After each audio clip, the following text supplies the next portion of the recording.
Joining us in studio now is Matt Chipman. Matt is the president of Green Chip Investor Relations. Matt, always good to see you. Glad to be here again, Don. Well, we should be celebrating this week. You think the media would be celebrating. The Dow Jones Industrial Average hit 22,000 for the first time. That's a number that even 10 years ago I wasn't really sure we'd ever see.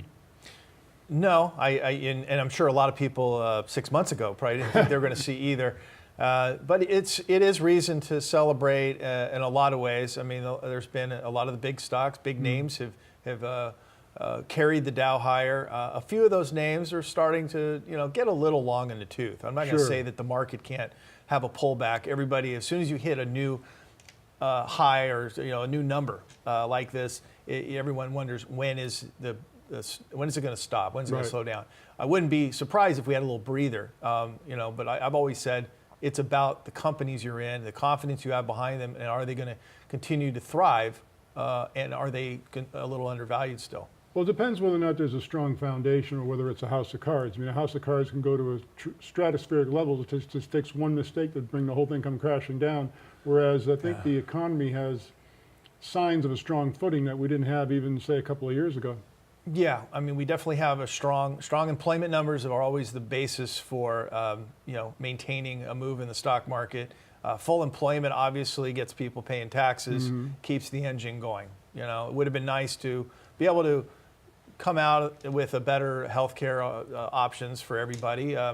Hopefully, sometime they'll fix that. And then the next thing, of course, is tax reform, and hopefully that will work to benefit the economy further and continue us to moving forward. Well, I spoke about the healthcare debacle in the opening monologue of the program, and the senators have forgotten why we put them in there. I mean, it's really disgusting, all this bickering, and it just all seems to be, well, I'm going to do whatever I can to show that I'm not aligned with the president, and it doesn't matter what the general public benefits or is victimized by it. Yeah, I wish, I mean, I'm a little disappointed on both sides, really. I was hopeful that we had, that both sides really had a better plan, because it's clear Obamacare is failing. Pretty soon you're not going to have insurers in states to even offer the plan. Exactly. So what happens then? I mean, I know Trump has said some things that have really got people irked, saying he's just not going to fund them. But the fact of the matter is these things may not be available anyway. So, and I think people forget, that there are insurance plans for people who can't afford it. There's something called Medi-Cal in California that handles that. So, I'm not quite sure where we're missing it, but there's some tweaks to the system that I think can happen that will help everybody. Well, it's become clear to me that Trump's style of government is throw gasoline on the fire and see what happens. And I mean, whether that works or not remains to be seen. But it's a typical situation where government got its hands involved in something that they should have left alone from the very beginning. Yeah, and it's just not a popular thing to try to pass, because you're not going to make everyone happy. No.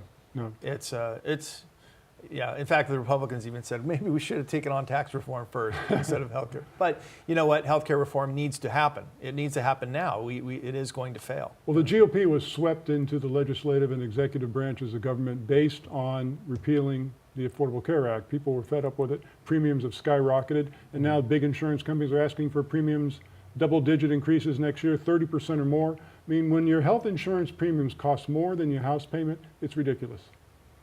It is, and I personally know how that is, because I have my own business. I have to pay for my own health care. I don't have a large company that covers it, and so I can tell you that the increases were real, significant, way into double digits for years.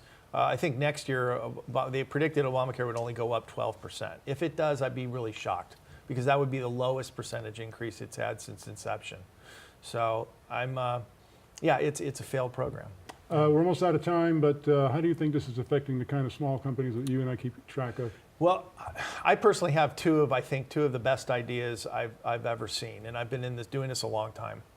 What is this, 25 years? So, if you want to get some information, I got some fact sheets I can send you about these companies. Shoot me an email. It's matt@greenchipir.com. I don't even mind if you text me. Okay. And, if you want me to put my number out there, I would. Go ahead.